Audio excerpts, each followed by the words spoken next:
Welcome back to your virtual class. Let's start with your next chapter from your book Hornbill, Silk Road by Nick Middleton. Nick Middleton was born in London in the year 1960.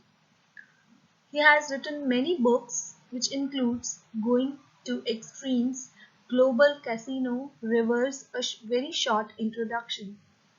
He won many awards. The Royal Geographical Society's Nest. This story actually gives us a very beautiful account of Nick Middleton's travel. Like in India, we have the Char Dham Yatra where people walk and climb mountains to reach their deity. Likewise, our author decides to go on Kora to Mount Kailash. So let's read the summary. The narrator was leaving Ravu and heading towards Mount Kailash to complete the Kora. It was in the early hours of the morning that they were set to leave. Lamu gave the narrator a long-sleeved sheepskin coat which all the men wore as a farewell present. Seaton, who was his driver, assessed him as they go into his car. They took a shortcut to get off the Changtang. Seaton knew a route that would take them southwest, almost directly towards Mount Kailash. It involved crossings, fairly high mountain passes, he said.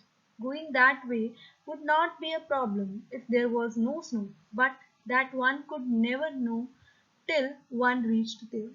From the gently rising and falling hills of Ravu, the shortcut took them across vast open plains, dry grazing land, with nothing in them except a few small antelopes.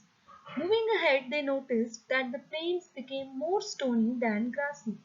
Here they saw a herd of wild ass that were racing around and of which Seaton had told them even before they appeared. The drive again became steep. They crossed droghbas tending their flocks. Thickly clad men and women stared at their car and at times waved at them, while the sheep would turn away from the vehicle. They passed nomads, dark tents pitched in the isolated places, usually with a huge black dog, a Tibetan big smooth-haired dog guarding them. These dogs would observe them from a distance, and as they drew closer, they would rush towards them and chase them for about 100 meters. These hairy dogs were pitch black and usually wore bright red collars and barked angrily with enormous jaws. They were absolutely fearless of their vehicle and would run straight onto their way. Seaton had to brake and turn sharply to avoid them. It was because of their ferocity that these Tibetan mastiffs were brought from Tibet to China's imperial courts as hunting dogs. As they entered a valley, they could see snow-capped mountains and the wide river, but mostly blocked with ice that was sparkling in the sunshine. As they moved ahead on their upward track, the turns became sharper and the ride became bumpier. The rocks around were covered with patches of bright orange, and the rocks seemed unending shape. The narrator felt the pressure building up in his ears, so he held his nose, snorted, and cleared them. Just then Seaton stopped, and the three of them, Seaton, Daniel, and the narrator, walked out of the car. It continued to snow. The snow that had collected was too steep for their vehicle to skate, so there was no way of going around the snow patch. The narrator looked at his wristwatch and realized that they were at 5,210 meters above sea level. The snow did not look too deep, but the danger was if the car slipped, it could turn away. Seaton grabbed handfuls of soil and threw it across the frozen surface of ice. Daniel and the narrator stayed out of the vehicle to lessen Seaton's load. He backed and drove towards the dirty snow, with, and with no difficulty the car moved on. But after 10 minutes of driving, there was another obstruction. Seaton assessed the scene and this time he decided to drive round the slope. It was steep slope, scattered with big rocks, but Seaton got past them. The narrator checked his watch again. They were 5,400 meters above sea level and his head began to ache terribly. He gulped a little water for relief. When they reached the top of the pass at 5,515 meters, they noticed large rocks decorated with white silk scarves and ragged prayer flags. All of them took a clockwise round them as is the tradition and Seaton checked the tires on his vehicle. He stopped at the petrol tank. The lower atmospheric pressure was allowing the fuel to expand. The narrator was soon relieved of headache as they went to the other side of the pass. At 2 o'clock they stopped for lunch and ate hot noodles inside a long canvas work tent put up beside a dry salt lake.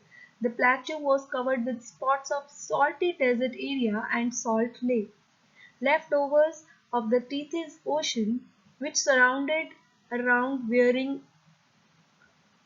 Tibet before the steep climb. Here there was a lot of activity. Men with pickaxes and shovels were moving around wearing long sheepskin coats and salt-covered boots. All of them were wearing sunglasses against the bright light of the trucks as they came laden with piles of salt. By late afternoon they reached a small town named Hor, back on the main east-west highway that followed the old trade route from Lhasa to Kashmir. Daniel took a ride in a truck and went to Lhasa.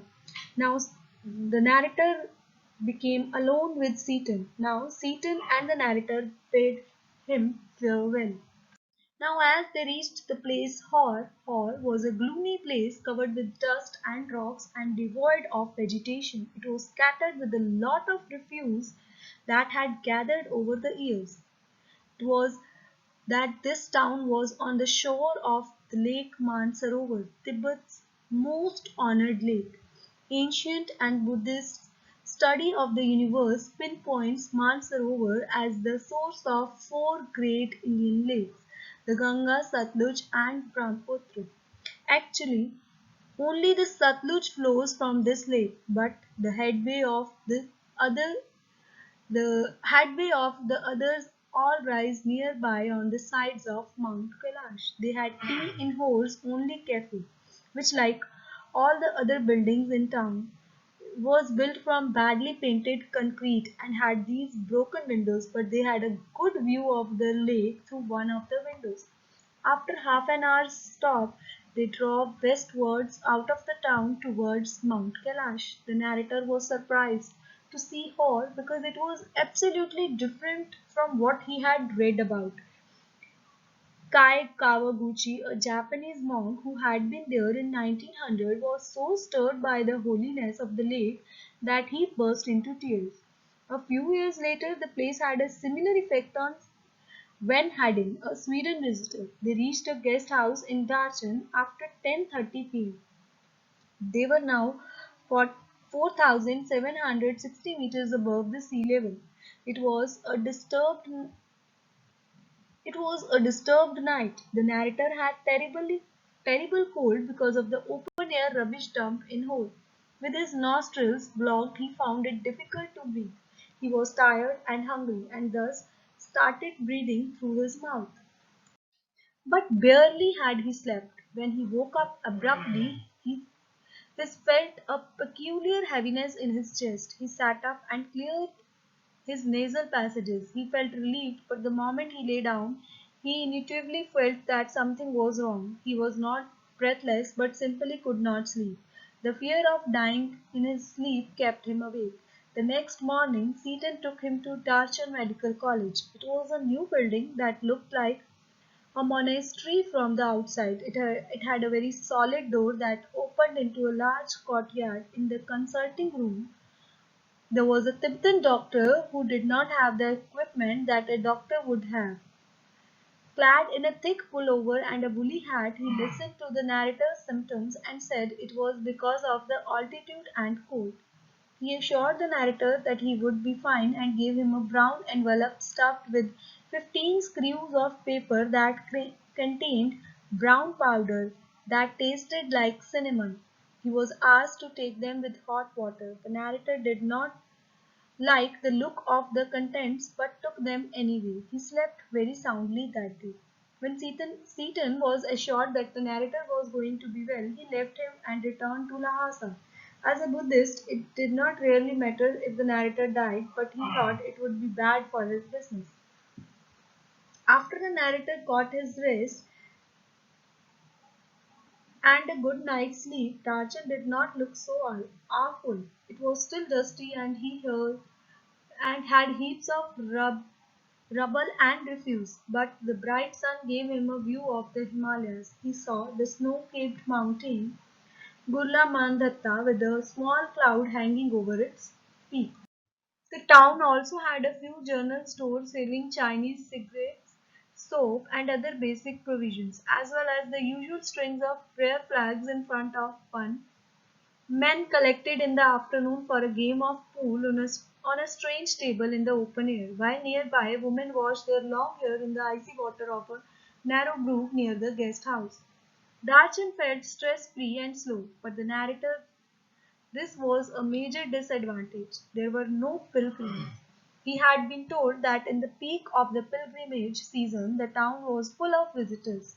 That was the reason for his being there in the beginning of the season. But it seemed that he was too early. One afternoon he sat with a glass of tea Darchan's only cafe thinking about the paucity of uh, pilgrims and the face that he had not made much progress with this self-program on positive thinking. After some contemplation, he felt he could only have did not like the place alone on a pilgrim. The Kora was seasonal because other parts the road were likely blocked by snow. He had no idea if the snow had cleared, but he saw the large pieces of dirty ice on the Darjan stream. From the time when Seaton had left, he had not met anyone in Darjan who would even whom he could talk even the basic questions in English till he met Norbu. The narrator was in a small dark cafe with a long metal stove. There he met Norbu, where they were roofs were covered with multicolored sheets of plastic. Plastic is one of China's most successful exports along this Silk Road today. He sat beside a window so that he could see the pages of his notebook. He also had a novel with him. Norbu saw the book, came to him, sat opposite, and asked the narrator if he was English. They started conversation. The narrator put spectacles of Western style. He told the narrator that he was Tibetan but worked in Beijing at the Chinese Academy of Social Sciences in the Institute of Ethnic Literature. He too had come to do the Kora. Norbu who had been writing academic papers about the Kailash Kora and its importance in various works of Buddhist literature for many years, but he had never actually done it himself. When the narrator told him what brought him to Darchin, he was excited and wanted to work with him as a team. He soon realized that Norbu was ill-equipped as him for the pilgrimage. He kept telling the narrator how fat he was and how tough it was going to be for him to walk. He was not really a practicing Buddhist, it became known, but he had enthusiasm and he was a Tibetan.